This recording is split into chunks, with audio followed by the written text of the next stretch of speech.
High guys, welcome back to my channel. আশা করি তোমরা সবাই খুব ভালো আছো। আমিও ভালো আছি। কাকুলি বিউটিশিয়ান অ্যান্ড আদার্স চ্যানেলে তোমাদের সবাইকে স্বাগত জানাই। এখন শীত পড়ে গেছে। শীতে আমাদের সব থেকে বড় সমস্যা হচ্ছে ত্বকের সমস্যা। আমাদের প্রত্যেকের স্কিন টাইপ কিন্তু আলাদা। তো oily skin, dry skin, sensitive skin, normal skin এগুলো তো রয়েইছে। তো প্রত্যেকটা স্কিনেই কিন্তু শীতকালে একটা এফেক্ট আসেই। তো আজকে আমি তোমাদের সামনে শেয়ার করব খুব কম খরচায় ঘরে থাকা জিনিস দিয়ে তোমরা কি করে স্কিন ট্রিটমেন্ট করবে। প্রত্যেকটা স্কিনের জন্যই কিন্তু উপকারী হবে আজকের এই রেমেডিটা। তো চলো আর দেরি না করে চটপট শুরু করে দিই। শীতকালে ত্বক এতটাই শুষ্ক হয়ে যায় যে যত দামি দামি ক্রিম ব্যবহার করি না কেন স্কিন কিন্তু শুকোতেই থাকে। তাই আজকে বন্ধুরা দেখো একদম ম্যাজিকের মতন কাজ করবে। কোকোনাট অয়েলটাকে গরম করে কি করে অ্যাপ্লাই করবে তার সহজ প্রসেস তোমাদের সামনে শেয়ার করছি। সবার প্রথমে স্কিনটাকে ক্লিন করে নিতে হবে। তার জন্য আমি নিয়েছি গরুর দুধ। এখানে নর্মাল টেম্পারেচারে গরুর দুধও তোমরা নিতে পারো বা ঠান্ডা দুধও নিয়ে নিতে পারো। এবার দেখাচ্ছি এই দুধটাকে কি করে অ্যাপ্লাই করবে। প্রথমে একটু তুলোর টুকরো নিয়ে নেবে, তারপরে এই দুধে ভিজিয়ে আস্তে আস্তে গোটা মুখে লাগাতে হবে। দুধ ত্বকের জন্য দারুণ উপকারী, কারণ এতে থাকা ল্যাকটিক অ্যাসিড মৃত কোষ দূর করে ত্বককে উজ্জ্বল করে। প্রোটিন ও ফ্যাট আর্দ্রতা ধরে রাখতে সাহায্য করে এবং ভিটামিন ও মিনারেল ত্বকের পুষ্টি যোগায়, যা ত্বককে পরিষ্কার করে, ত্বকের দাগছোপ কমাতে সাহায্য করে, রোদে পোড়া ভাবকেও দূর করে এবং ত্বককে শুষ্কতার হাত থেকে বাঁচায়, ত্বকের ব্রণের সমস্যাও কমাতে সাহায্য করে। বন্ধুরা, দুধ হচ্ছে ন্যাচারাল ক্লিনজার। এই দুধ ময়লা মৃত কোষকে পরিষ্কার করে, ব্ল্যাক হেডসকে কমিয়ে দেয় আর লোমকূপকেও পরিষ্কার রাখে। তাই দুধ দিয়ে ক্লিন করলে স্কিনটা কিন্তু খুব ভালো ক্লিন হয়। এবার চলে যাচ্ছি সেকেন্ড স্টেপে। এবারে যে রেমেডিটা বানাবো তার জন্য লাগছে টক দই। এখানে আমি ঘরে পাতা টক দই নিয়েছি। 2 চামচ পরিমাণের টক দই নিয়েছি। তার ভেতরে দিয়ে দিচ্ছি হলুদ। তোমরা চাইলে বন হলদি ব্যবহার করতে পারো বা রান্নার হলুদও নিতে পারো। আর দিয়ে দিলাম 1 চামচ পরিমাণের চালের গুঁড়ো। চালের গুঁড়ো, হলুদ আর দইয়ের সাথে খুব ভালো করে মিশিয়ে নিতে হবে। এইভাবে আস্তে আস্তে মেশাতে থাকছি। যদি একটু পাতলা করতে হয় তাহলে আমি এখানে দইয়ের যে জল ছিল সেই দইয়ের জলটাকে এখানে দিয়ে দিলাম। তারপর আস্তে আস্তে এইভাবে একটা পেস্ট বানিয়ে নিচ্ছি। একদম স্মুথ হয়ে যাবে পেস্টটা। সেই স্মুথ পেস্টটা আমি এখানে বানিয়ে নিলাম। এটা দিয়ে আমাদের স্কিনের যে মৃত কোষগুলো আছে, মানে ডেড সেল, সেগুলোকে রিমুভ করা যাবে। এবার অ্যাপ্লাইটা দেখিয়ে দিচ্ছি। এটাকে হাতে করে নিয়ে প্রথমে গোটা মুখে একটা লেয়ার করে লাগিয়ে নিতে হবে। তো দেখতেই পাচ্ছ তোমরা ভিডিওতে কি করে আমি লাগিয়ে নিচ্ছি। প্রথমে মুখে চারিদিকে লাগিয়ে নেবে, তারপরে এটা কিন্তু চোখেতেও লাগানো যাবে। তবে চোখেতে লাগানোর সময় একটা জিনিস খেয়াল রাখবে, চোখের ভেতরে যেন ঢুকে না যায়, কারণ চালের দানাগুলো চোখের ভেতরে ঢুকে গেলে কিরকির করবে আর চোখ দিয়ে জল বেরোবে। ওই জন্য চোখটাকে বন্ধ করে তোমরা লাগাবে। আমি এখানে তোমাদের সুবিধার জন্য আমি এইভাবে লাগিয়ে নিচ্ছি। এবার আমি চোখ বন্ধ করে চারিদিকে লাগিয়ে দিচ্ছি। ভালো করে একটা লেয়ার করে লাগিয়ে নিতে হবে। গলার সাইডে লাগিয়ে নেবে, কানে লাগিয়ে নেবে, তোমরা চাইলে পিঠের দিকে লাগিয়ে নেবে, গলাটা ঠিকঠাক করে লাগিয়ে নেবে। কান, গলা, হাত, পা সব জায়গাতেই কিন্তু এই স্ক্রাবটা লাগানোই যায়। তো এইভাবে পেস্টটাকে বানিয়ে নিয়ে একটা লেয়ার করে রেখে দিতে হবে 5 থেকে 10 মিনিট। হালকা হালকা একটু শুকিয়ে যাবে। তারপর ফিরে আসছি। 5 মিনিট পর ফিরে এসেছি। এবার আমি হাত দিয়ে এইভাবে মাসাজ করছি। এতে করে আমাদের স্কিনের যে ডেড সেলটা সেটা রিমুভ হয়ে যাবে আর নতুন সেলটাও কিন্তু ওপর দিয়ে বেরিয়ে আসবে। তো এইভাবে হালকা হালকা করে মাসাজ করতে হবে। খুব বেশি প্রেশার দেওয়ার দরকার নেই। যাদের খুব সেনসিটিভ স্কিন তারা খুবই হালকা হাতে এইভাবে মাসাজটা দেবে। তো এইভাবে গলায় দেবে, কানে দেবে, চোখের চারিদিকে। চোখে কিন্তু বেশি প্রেশার দেবে না, একদমই হালকা প্রেশার দেবে। আর নাকের পাশটাতে বেশ ময়লা থাকে, সেখানে তোমরা একটু প্রেস করে দিতে পারো। আর চোখেতে খুবই হালকা করে চোখের প্রেশার দেবে। গলায়, কানে, হাতে যেগুলো লাগিয়েছো ভালো করে একটু মাসাজ করে দেবে। তার উপরে দেখবে হালকা হালকা যে ডেড সেলগুলো রয়েছে, শীতকালে যেটা খুবই পড়ে যায়, সেই ডেড সেলটা রিমুভ হয়ে যাবে। তারপরে নর্মাল টেম্পারেচারের জলে তোমরা ধুয়ে ফেলতে পারো বা উষ্ণ একটু জলে টাওয়াল ভিজিয়ে ভালো করে এটাকে মুছে ক্লিন করে নিতে পারো। তো এখন আমি এইভাবে আস্তে আস্তে মুছে ক্লিন করে নিলাম। এবার দেখো স্কিনটা কতটা চকচক করছে।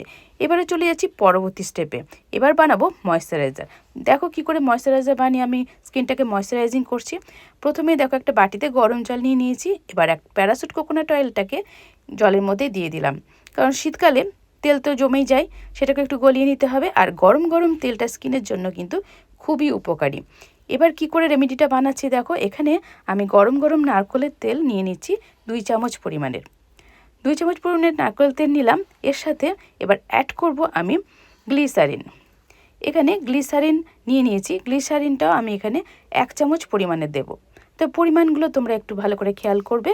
2 চামচ কোকোনাট অয়েলের সাথে আমি এখানে 1 চামচ গ্লিসারিন দিয়ে দিচ্ছি। গ্লিসারিনটা দেওয়ার পর তেলের সাথে খুব ভালো করে মিশিয়ে নিতে হবে। দুটো জিনিস মিশতে একটু টাইম লাগবে।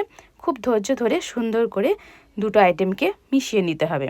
এইভাবে আমি আস্তে আস্তে যেরকম মিশিয়ে নিচ্ছি, মেশাতে মেশাতে দেখবে একটু ঘন হয়ে আসবে। নারকেলের তেল তো আমাদের স্কিনের জন্য খুবই ভালো। আর এর ভেতরে এবার দিয়ে দিচ্ছি ই ভিটামিন ক্যাপসুল। এই সমস্ত জিনিসগুলো প্রত্যেকের বাড়িতেই মোটামুটি থাকে। এই ক্যাপসুলটাকে প্রথমে একটু ছোট্ট করে কেটে নিয়ে আমি যে ক্যাপসুলের যে অয়েলটা আছে সেটাও কিন্তু এর মধ্যে মিক্সড করে দেব। এখন একটা ক্যাপসুল দিলেই হবে আমি যে কোয়ান্টিটিটা বানাচ্ছি। এই যে কোয়ান্টিটিটা আমি বানাচ্ছি এটা 2 থেকে 3 দিন অ্যাপ্লাই করতে পারো। যদি তোমরা মুখে, হাতে, পায়ে লাগাও তাহলে পরে 2 থেকে 3 দিন তোমাদের ব্যবহার করা যাবে। আর যদি শুধু মুখে লাগাও সেক্ষেত্রে তোমরা 5 থেকে 6 দিনও ব্যবহার করতে পারো। তো সমস্ত উপকরণগুলোকে খুব ভালো করে মিশিয়ে নিতে হবে। সমস্ত উপকরণগুলো মেশাতে একটু সময় লাগবে। খুব সুন্দর করে এই সমস্ত উপকরণগুলো আমি মিশিয়ে নিয়েছি। এবার এটাকে স্টোর করে রাখার জন্য তোমাদেরকে অবশ্যই একটা কাচের শিশিতে রাখতে হবে। আমি এখানে পরিষ্কার একটা কাচের শিশি নিয়েছি। অবশ্যই কাচের শিশিটাকে একটু গরম জলে ফুটিয়ে নিয়ে পরিষ্কার করে নেবে। তারপরে এটাকে ঢেলে রেখে দিতে হবে। ঢেলে রাখার সময় আর একটা দিকেও খেয়াল রাখতে হবে যেন মুখটাকে ভালো করে বন্ধ করে রাখবে। আমি কাচের শিশিতে ঢেলে রাখলাম, তারপরে মুখটাকে বন্ধ করে রাখবো। রেখে নর্মাল টেম্পারেচারে এটা রেখে দেবো। 3 থেকে 4 দিন এটা ভালোই থাকবে। তো এইভাবে রেখে দেবো। যখন অ্যাপ্লাই করব এখান থেকে নিয়ে আমি মুখে মাখবো। এখন চলে এসেছি অ্যাপ্লাইটা দেখানোর জন্য। দেখতে পাচ্ছ ভেতরে কিন্তু একটা এরকম ফয়েলও আমি দিয়ে দিয়েছি। এরপরে আমি কি করে এটা বের করব না, হাত বা আঙুল ডুবিয়ে একদমই বের করা যাবে না।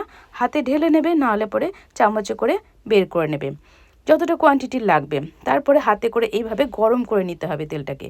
ভালো করে ঘষে ঘষে হাতে গরম করে নিয়ে তারপরে মুখে এইভাবে লাগিয়ে নিতে হবে। চাইলে তোমরা কন্টেনার থেকে অল্প তেল বের করে গরম জলের ওপর বসিয়ে একটু গরম করে নিতে পারো। যাদের ঠান্ডা শ্লেষ্মার ধাত আছে তাদের কিন্তু এরকম করে গরম করে যদি তেলটা মাখো তাতে কিন্তু অনেক উপকার পাবে।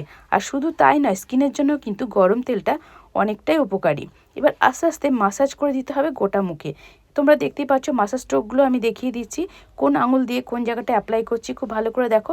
এখন আমি অনামিকা আঙুল দিয়ে আমি এই চোখের পাশটায় আমি মাসাজ করছি, মানে রিং ফিঙ্গার যেটাকে বলে সেটা দিয়ে। এবার এই প্রেস পয়েন্টগুলো আছে, প্রেস পয়েন্টগুলোতে এইভাবে আস্তে আস্তে প্রেস করছি। তবে এই কাজটা কিন্তু অনেকগুলো স্টেপ বাই স্টেপ হয়। তবে আমি কয়েকটা স্টেপ তোমাদের দেখাচ্ছি। এর আগেও আমি অনেকগুলো ফেশিয়াল যে ভিডিওগুলো আছে সেগুলোতে সমস্ত স্টেপগুলো কিন্তু আমি দেখিয়ে থাকি এবং আমি সবাইকে ফেশিয়াল কী করে করবে শিখিয়েও থাকি। আমার এই চ্যানেলে সমস্ত কিছু শেখানোর মতন অনেক কিছু ভিডিও তোমরা পেয়ে যাবে। আর চোখের ওপরে যখন তোমরা মাসাজ দেবে এইভাবে ক্লকওয়াইজ অ্যান্টি ক্লকওয়াইজ করে ঘুরিয়ে ঘুরিয়ে মাসাজ করতে হবে। তাহলে চোখে যে আমরা মানে স্ট্রেংথ পড়ে যেটা সেটা দূর হবে, ক্লান্তি দূর হবে, চোখে যে ফাইন লাইনগুলো আসে ওগুলো আস্তে আস্তে রিমুভ হবে। কপালেও অনেকে ফাইন লাইন আসে, এইভাবে গোল গোল করে আঙুলে হালকা হালকা প্রেস দিয়ে দিয়ে মাসাজটা করতে হবে।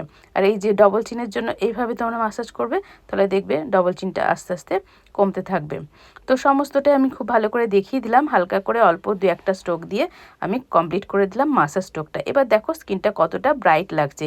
ড্রাই স্কিন যাদের তারা এইভাবে ছেড়ে দিতে পারো। আর যাদের মনে করছো যে অয়েল স্কিন, খুব অয়েল অয়েল লাগছে, সেক্ষেত্রে হালকা করে তোমরা মুছে রেখে দিতে পারো। জল দিয়ে ধোয়ার কোনো দরকার পড়ে না। তবে শীতকালে এই যে রেমেডিটা তোমাদের দেখালাম রোজ ইউজ করবে, তাহলে দেখবে তোমাদের স্কিন একদম নরম তুলতুলে হয়ে যাবে। হ্যাঁ বন্ধুরা, আজকে ভিডিওটা যদি ভালো লাগে অবশ্যই একটা লাইক করে দিও আর কমেন্ট করে লিখে জানিও কেমন লেগেছে তোমাদের আজকের ভিডিওটা। যদি ভালো লেগে থাকে তাহলে তোমাদের ফ্রেন্ড সার্কেলকে অনেক অনেক শেয়ার করো অনুরোধ রইল। আর যদি নতুন বন্ধু হয়ে থাকো, আজকে আমার এই ভিডিওটা ফার্স্ট টাইম ভিজিট করছো, অবশ্যই তাহলে শিগগির আমার চ্যানেলটিকে সাবস্ক্রাইব করে নোটিফিকেশন ডান করে আমার পাশেই থেকো আর আমার ভিডিওগুলো দেখতে থেকো। নেক্সট টাইম চলে আসবো আরও নিত্য নতুন ভিডিওর সাথে। তোমরা বাড়িতে থাকো, সুস্থ থাকো, নিজের খেয়াল রেখো। Tata, bye bye.